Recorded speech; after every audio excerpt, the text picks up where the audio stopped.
Baiklah, saat ini kita akan mengikuti simposium 4 di Parallel Room 1 oleh para speaker kita. Untuk speaker yang pertama yang terhormat, Dr. Bahti Ali Syahbana, PhD, spesialis penyakit dalam, konsultan penyakit tropik infeksi, Vinasim, yang akan membawakan materi latest advancement of COVID-19 vaccine and treatment. Kemudian dilanjutkan oleh speaker kedua yang terhormat Dr. Yanri Wijayanti Subronto, PhD, spesialis penyakit dalam, konsultan penyakit tropik infeksi, yang akan membawakan materi The Double Burden of Opportunistic Infection in AIDS, Recent Diagnosis and Treatment. Simposium 4 akan dipandu oleh moderator yang terhormat Profesor Dr. Suhendro, spesialis penyakit dalam, konsultan penyakit tropik infeksi Vinasim. Sebelumnya, saya akan membacakan CV singkat dari moderator terlebih dahulu.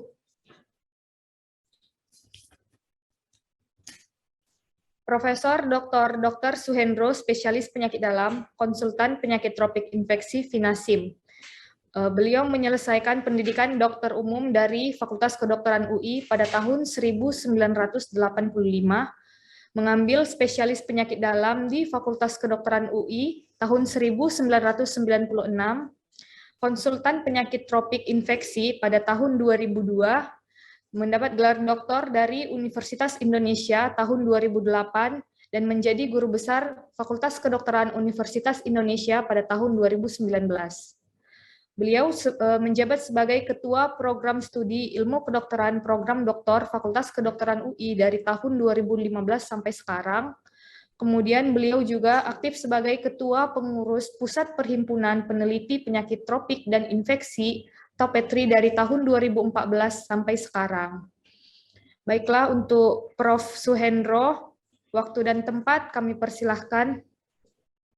Baik, terima kasih atas kesempatan yang diberikan kepada kami untuk mengadakan acara mengenai, yaitu pembicara pertama adalah Dr. Bahti Ali Syahbana, PhD, SPPD, KPT Vinasim, yang akan membawakan judul presentasinya Latest Advancement of COVID-19 Vaccine and Treatment. Menurut saya Dr. Bahti sudah dikenal ya di Indonesia ya sebagai pakar dalam bidang tropik infeksi dan penelitiannya banyak sekali. Saya pikir saya persilakan saja langsung kepada Dr. Bahti Ali Syahbana untuk menyampaikan presentasinya.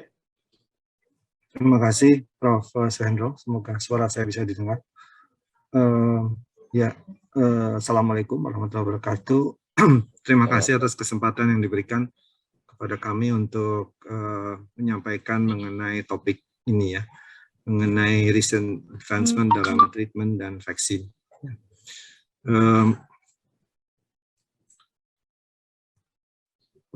Saya share screen, semoga sudah tampak. Ya, oke. Ya, saya usahakan mengcover semuanya baik vaksin dan treatment dalam waktu 20 menit. Kita lihat apa saja yang baru-baru dalam hal pengobatan COVID ini ya. Topiknya mungkin kita mulai dari situasi COVID, lalu pengelolaan COVID, obat, lalu antibodi netralisasi, vaksin yang kita kenal, dan bagaimana kita memaksimalkan efek proteksi vaksin dan simpulan. Ini mungkin kita sudah tahu kondisi wabah COVID saat ini sudah sampai 5 jutaan ya, dengan kasus aktif 554.000 dan yang sudah tercatat ya. Dan kalau dilihat dari epideminya emang menarik sekali, kita masuk ke wave ketiga ya, makin lama makin tinggi wave-nya, tetapi yang kita lihat dari wave ketiga ini adalah angka kematiannya makin sedikit ya. Insya Allah memang demikian sedikit, tetapi walaupun demikian tingginya epidemi dari Omicron di bulan Januari Februari ini. Hanya kita lihat di sini bahwa kematian ini memang sedikit terlihat dari ini adalah wave yang ada di Afrika Selatan. Kita bisa lihat bahwa angka kematian pada wave sebelumnya itu berhubungan dengan tingkat kejadian sakitnya gitu. Tapi pada wave yang bulan Desember dan Januari di Afrika Selatan, itu wave itu tidak berhubungan dengan kematian, justru kematian tetap sedikit. Nanti mungkin di akhir kami jelaskan kenapa ini terjadi. Tetapi jelas sekarang kita lagi banyak Omikron. Nah, tetapi yang meninggal ini bukan tidak bisa dianggap ringan juga, karena kita tahu bahwa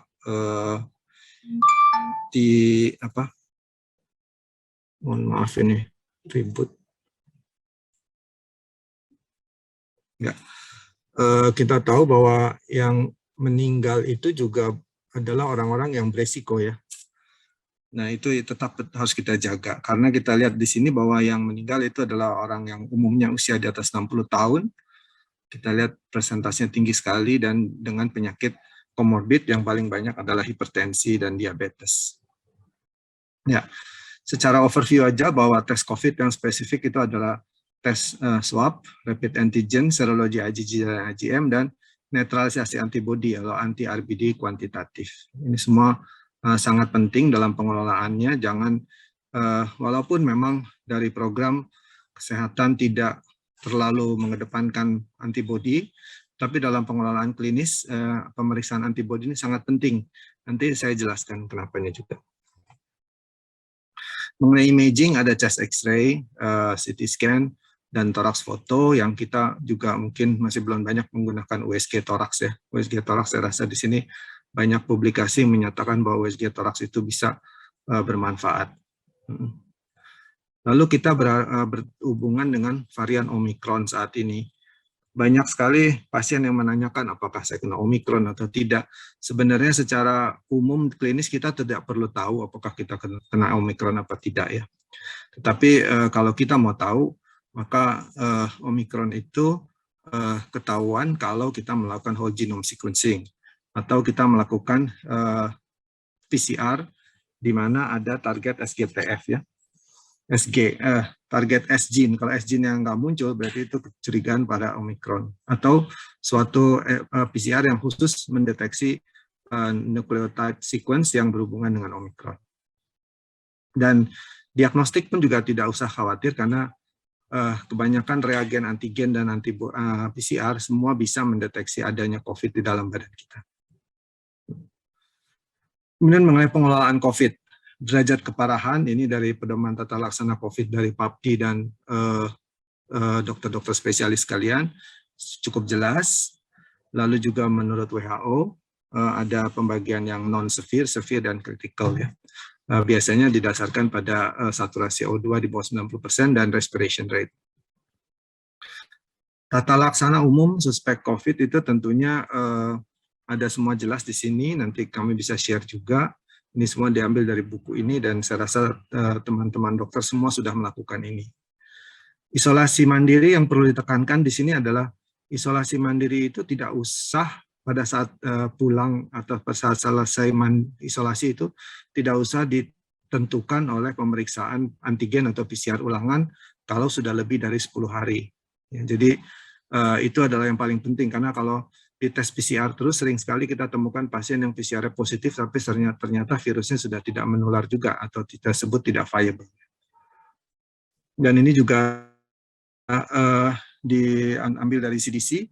Dan di sini juga test-based strategy itu not generally recommended karena majority of cases akan bisa terdetek shading dari SARS-CoV. Ini adalah contoh pasien yang sakit berat dengan COVID pada saat sekitar bulan Maret 2020. Yang perlu kami tekankan di sini adalah bahwa pasien-pasien berat itu awalnya bisa ringan seperti ini dan saat ini sebenarnya adalah saat yang cepat kita harus memberikan obat ya. Pada pasien ini hari ke-5 dalam perawatan, itu dia masuk dalam kondisi yang berat. Hari ke-6 dan ke-7, akhirnya hari ke-7 dia harus masuk ke dalam ventilator. Dan pada saat dia masuk ventilator, dia masuk demam lagi yang kedua, dan disitulah mulai terjadi infeksi sekunder, dan di situ adalah penyebab kematian yang paling besar dari pasien-pasien COVID yang berat. Ya, ini adalah pola yang sangat sering kita temukan. Jadi pada viral response phase kita harus cepat sekali memberikan obat-obat antivirus dan monoklonal antibody di sini tempatnya. Dan di sini sebenarnya sudah tempat di mana remdesivir bisa diberikan, tetapi kalau sudah mulai mendekati hiperinflamasi, baru kita bisa memberikan dexamethasone dan masuk pasien ke dalam kondisi intensive care. Ini adalah berbagai alat oksigenasi, dan ini semua bertahap. Diusahakan kita menghindari menggunakan ventilator yang real dengan intubasi, karena disinilah infeksi yang paling sulit untuk diatasi. Obat-obat COVID yang ada saat ini adalah obat antivirus, remdesivir, favipiravir, molnupiravir, dan nirmatrelvir dan ritonavir. 4 obat ini. Spesifik antibody kita tahu ada ini semua. Lalu obat suportif ada vitamin, antikoagulan, imunomodulator, ya, steroid, dan anti-interleukin 6. Kita masuk ke dalam remdesivir secara singkat-singkat mungkin karena waktunya terbatas. Jadi remdesivir itu adalah obat yang disetujui FDA sebagai obat COVID. Bukan hanya UAE, tapi juga sudah disetujui, ya. Ini biasa diberikan pada pasien sakit berat bersamaan dengan steroid dan diberikan secara intravenous. Pada pasien ini memang tidak ada kontraindikasi yang dituliskan, tetapi disebut hati-hati pasien gangguan hati ginjal yang berat. Ibu hamil bisa diberikan bila sesuai indikasi COVID yang berat. Dan hati-hati hipersensitivitas. Terapi antivirus oral, favipiravir, molnupiravir, ini dosisnya ada di sini, tapi semuanya diusahakan diberikan kalau bisa dalam waktu 5 hari pertama. Favipiravir ini pertama dikembangkan untuk influenza, suatu prodrug purin analog, ya. Dan ini bermanfaat untuk COVID ringan dan sedang. Tapi kontraindikasi adalah ibu hamil atau yang merencanakan kehamilan. Jadi memang sebaiknya kalau ibunya sakitnya ringan, dia makan favipiravir, dibilang bahwa pada pasangannya jangan hamil atau menggunakan kontrasepsi. Gangguan hati dan ginjal berat juga hati-hati, dan pasien gout juga hati-hati. Karena karena ini efek yang memberikan analog purin, jadi itu yang ditakutkan pada kehamilan adalah menyebabkan teratogenik, ya. Molnupiravir juga dikontraindikasikan untuk ibu hamil dan ibu menyusui, ya. Molnupiravir ini mungkin dari paper yang pertama demikian kelihatan bagus, ya, tetapi ada juga satu paper di Nature yang menyatakan bahwa tidak sehebat-hebat amat juga molnupiravir itu, ya. Jadi kita harus siapkan dengan kewaspadaan. Nirmatrelvir, ritonavir ini juga obat baru, mungkin di Indonesia belum ada. Di sini juga suatu protease aktif, ya. Ya, dan ritonavir sendiri adalah memperkuat efek daripada farmakokinetiknya. Dan ini diberikan EUA sejak Desember 2021. Untuk kehamilan, di dalam pedoman kita disebut kontraindikasi, tetapi di guidelines NIH sebenarnya tidak disebutkan sebagai suatu kontraindikasi. Dan hati-hati penggunaan obat bersama obat-obat yang menghambat si pathway metabolisme di hati. Terus terapi antivirus yang tidak dianjurkan yaitu hidroksikloroquine dan azitromisin, ivermectin, lopinavir, ritonavir, dan nitrazoxid. Ya, ini belum masih dalam penelitian. Oke, mungkin masuk langsung terapi lain. Mengenai penggunaan steroid, ini mohon diperhatikan bahwa steroid itu dianjurkan untuk yang berat, ya. Kalau yang tidak berat tidak dianjurkan, malah efeknya merugikan. Jadi mungkin teman-teman bisa mengingatkan bahwa ini jangan diberikan pada yang ringan. Antikoagulan. Nah, antikoagulan ini diberikan pada pasien yang dirawat di rumah sakit. Kalau pasien yang tidak dirawat, saya rasa itu tergantung dari dokter yang mengelola pasiennya, ya. Jadi tidak dianjurkan secara rutin. Antiinflamasi interleukin 6 itu diberikan pada pasien yang sudah mengalami cytokine storm pada saat fase perburukan, segera diberikan. Monoklonal antibody ini diberikan juga harus sedini mungkin, tetapi tolong diingat bahwa kalau bisa periksa kadar antibodinya dulu, karena kalau kadar antibody sudah tinggi, monoklonal antibody itu tidak akan menambah baik, tidak akan memberikan efek, padahal harganya bisa lebih daripada 12 juta, ya. Dan semua terapi antibodi ini ada, kecuali plasma konvalesen sekarang sudah tidak dianjurkan untuk diberikan. Nah, sekarang kita masuk ke dalam bagian vaksin. Pertama, pada saat kita sebelum mulai vaksin, sebenarnya kita sudah melihat bahwa pasien COVID itu dalam kondisi yang sedang dan berat itu selalu memunculkan antibodi. 100% dari pasien itu memunculkan antibodi. Dan antibodi itu tampak pada berbagai kohort dari pasien. Ini adalah salah satu kohort pasien di dalam kapal, di mana orang-orang yang sudah mempunyai antibodi tinggi, ini adalah netralisasi antibodi, itu pada saat perjalanan kapal di mana ada wabah COVID, mereka tidak menjadi sakit COVID. Ya, jadi dari sebelum vaksin kita sudah melihat bahwa antibodi itu mencegah terjadinya COVID.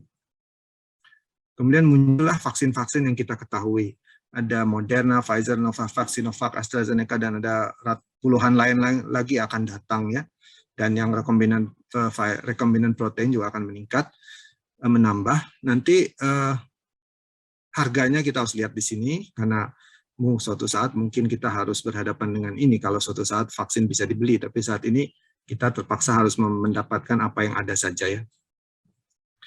Nah, kalau dilihat dari efektivitas dari vaksin itu tampak pada antibodi yang dihasilkannya ya. Ini adalah contoh Pfizer mRNA vaksin. Antibodi ini dihasilkan lebih tinggi daripada penyintas. Artinya dia lebih kuat imunogenik. Dalam kata lain, efikasinya ternyata juga bagus di atas 90%. Ini adalah contoh dari AstraZeneca yang antibodinya kadarnya sama dengan penyintas, dan ini mencapai efikasi sebesar 70%. Dan untuk Sinovac adalah vaksin yang favorit di Indonesia, sangat banyak dipakai karena efek sampingnya sangat rendah. Ini kebetulan penelitian kami menunjukkan bahwa Sinovac pada pasien yang sudah disuntik Sinovac setelah 1 bulan, itu lebih rendah daripada penyintas. Ini adalah penyintasnya ya. Jadi perbandingan dengan penyintas bisa memberikan pengetahuan kepada kita seberapa efikasi daripada vaksin. Dan nyatanya memang itu terbukti juga dari efikasinya bahwa Sinovac adalah sekitar 50-60%, dan Pfizer dan Moderna sekitar 90%, dan AstraZeneca di sekitar 80%. Ya, terus nilai proteksi ini apakah bisa dipakai? Ya, bisa dipakai. Jadi kadar antibodi itu bisa dipakai untuk menilai tingkat proteksi. Kalau BAU adalah suatu, nanti saya jelaskan, BAU itu adalah kadar vaksin, kadar antibodinya yang bisa universal. Kalau di atas 506 maka pasien itu mencapai proteksi di atas 80%. Kalau di atas 2360 maka dia mencapai di atas 90%. Dan BAU ini bisa diuniversalkan, berarti kalau ada rumusnya, di mana yang pemeriksaan kita pakai pemeriksaan apa. Kalau kita pakai Roche, atau Abbott, atau Siemens, atau Fastbio, ini dikali dengan indeks ini. Dan kita menghasilkan BAU. Jadi kalau kita pemeriksaan yang pakai Abbott, maka kita mendapatkan 16.000, berarti itu adalah 2.360 atau sebatas 90% efikasi. Nah, bagaimana efek vaksin pada orang yang berisiko berat? Efek vaksin itu ternyata berbeda-beda, bukan hanya terpengaruh oleh vaksinnya itu sendiri, tapi juga oleh orang yang menerima vaksin. Itu adalah hal yang perlu kita ketahui sebagai dokter. Walaupun program sudah menyatakan vaksin harus ABC, tetapi tiap orang berefek berbeda-beda. Sebagai contoh, ini adalah suami dan istri yang mendapatkan vaksin Sinovac pada 16 April dan 12 April, kemudian mereka sakit COVID, dan saya periksa RBD-nya ternyata istrinya hanya 38,6, yaitu di bawah 50 atau seronegatif ya. Dan istrinya sakit berat dan meninggal. Suaminya survive. Ya. Dalam pemeriksaan selanjutnya kita tahu bahwa anti-SRBD ini atau antibodi pasca vaksin umumnya lebih rendah pada pasien usia lanjut. Jadi salah satunya usia lanjut kita harus lihat, dan ini terbukti lebih rendah. Pasien yang menggunakan obat-obat kemoterapi kanker, ini adalah pasien dengan kronik leukositik leukemia. Lalu pasien diabetes tipe 1, ya ini lebih rendah, tetapi tidak diabetes tipe 2. Diabetes tipe 2 cukup tetap tinggi. Dan ini adalah pembagian semua pasien-pasien yang berisiko sakit berat, COVID berat, dan ini adalah orang-orang yang mesti kita lindungi dengan vaksin bagaimanapun caranya. Dan kami juga coba mengukur kadar antibodi pasien-pasien yang masuk rumah sakit, dan kita lihat bahwa kalau kita ambil cut off 1000 dengan angka dari pemeriksaan antibodi, maka yang di atas 1000 ini umumnya survive, sedangkan yang di bawah 1000 meninggal, dan cukup banyak yang meninggal dan penyakit berat. Nah, sekarang bagaimana kita meningkatkan kadar antibodi kita? Salah satunya adalah booster. Dan mengenai booster ini sebenarnya banyak sekali simpang siur informasinya tidak jelas, karena kita bisa melihat banyak sekali ini yang disebarkan oleh berbagai media massa. CoronaVac di booster dengan CoronaVac lagi. Pfizer di booster dengan Pfizer dan Moderna. Dan ini sebenarnya tidak sesuai dengan kaidah ilmiah yang kita ketahui bersama. Ya, di sini kurang jelas, semuanya beda-beda malah. Sebenarnya kaidah yang kita tahu bersama adalah bahwa sebaiknya kita menggunakan platform yang berbeda, karena antibodi itu mempunyai afinitas terhadap salah satu titik di dalam RBD kita. Dan kita ingin sebanyak mungkin. Jadi kalau vaksin itu 2-3 berbeda, maka kita bisa menghasilkan antibodi yang afinitasnya pada banyak tempat dari antigen yang kita targetkan. Oke. Ini adalah contoh bahwa Sinovac dan Sinovac dengan booster Sinovac kembali, ini ada 2 pasien, ternyata kadar antibodi pasca booster itu tidak meningkat terlalu tinggi ya, hanya meningkat sedikit. Dengan AstraZeneca jelas meningkat sampai 10 kali lipat, tetapi sayang nih angkanya tidak bisa mencapai lebih daripada pemeriksaan yang ada di lab-nya. Tapi kalau kita lihat dikasih Pfizer, maka dia meningkatnya sangat tinggi sampai 1.600 dan 3.000, kemudian Moderna bisa sampai 4.000 dan 5.000 ya. Dan tapi jangan lupa bahwa orang yang sudah divaksin lalu kena COVID, ini adalah kena COVID, itu juga bisa mencapai setinggi ini. Jadi sakit COVID itu sendiri bisa dianggap sebagai booster juga. Dan jangan lupa juga bahwa pasien yang, ini adalah yang benar-benar menggunakan kaidah ilmiah ini adalah negara Thailand ya. Di Thailand itu benar-benar mereka teliti, dan ini adalah kelompok Sinovac yang kemudian diberikan AstraZeneca. Dan ini bisa lebih tinggi daripada pemberian vaksin Pfizer 2 kali. Dan akhirnya negara Thailand memberikan pedoman seperti ini, Sinovac, Pfizer, Astra, dan sebagainya. Akhirnya 3 ini adalah. Dan jangan lupa bahwa pasien-pasien kita yang sering ke rumah sakit, kayak pasien hemodialisis, itu sebenarnya walaupun belum divaksin pun, sebagian besar sudah mencapai 2.360 dan 500 BAU. Jadi mereka ini sebenarnya cukup booster sekali, terutama yang ini yang perlu kita targetkan, yaitu yang mereka di bawah 500 BAU, dan ini adalah orang-orang yang harus divaksin booster lebih dini. Dan jangan lupa juga bahwa di Indonesia kadar antibodi itu sudah cukup tinggi ya. Hasil survei menyatakan 86% sudah antibodi positif. Oke, mungkin 2 slide terakhir, mohon maaf. Mengenai Omikron. Omikron itu kita lihat penularannya demikian tinggi, tetapi jadi anti vaksin dan antibodi yang kita punya tidak bisa mencegah penularan Omikron. Tapi kalau dilihat cellular immunity dari satu penelitian ini, itu efek antibodi seluler kita terhadap antiseluler kita terhadap Omikron cukup baik ya, sama baiknya dengan strain-strain yang lain. Itu saja mungkin sebagai simpulan, artinya pencegahan penularan COVID itu sangat penting dengan protokol kesehatan, vaksin, dan booster, harus proteksi diri dan orang yang rentan dari sekitar kita, lalu berikan obat antivirus atau monoklonal antibodi harus sedini mungkin. Efikasi obat yang kita punya tidak terlalu hebat, jadi tetap waspada tentang supporting yang lainnya lagi. Antibiotik tidak ada indikasi untuk pasien yang hanya sakit COVID. Steroid dianjurkan pada yang sakit COVID yang berat. Vaksin, semua vaksin memberikan nilai proteksi yang baik, tapi efikasi vaksin tergantung pada tipe vaksin, dia sudah penyintas atau bukan, dan faktor subjek. Periksa kadar antibodi 1 bulan setelah vaksin. Itu bisa memberikan informasi mengenai kecukupan atau kurangnya proteksi. Bila rendah, sarankan pemberian booster. Tes anti-RBD pada pasien COVID itu di awal sakit bisa menentukan perlunya terapi monoklonal antibodi. Pada saat pulang dari rumah sakit, bila kadar antibodinya rendah, perlu memberikan vaksin dini. Terima kasih. Semoga tidak terlalu berkepanjangan. Terima kasih, Dr. Prof. Hendro.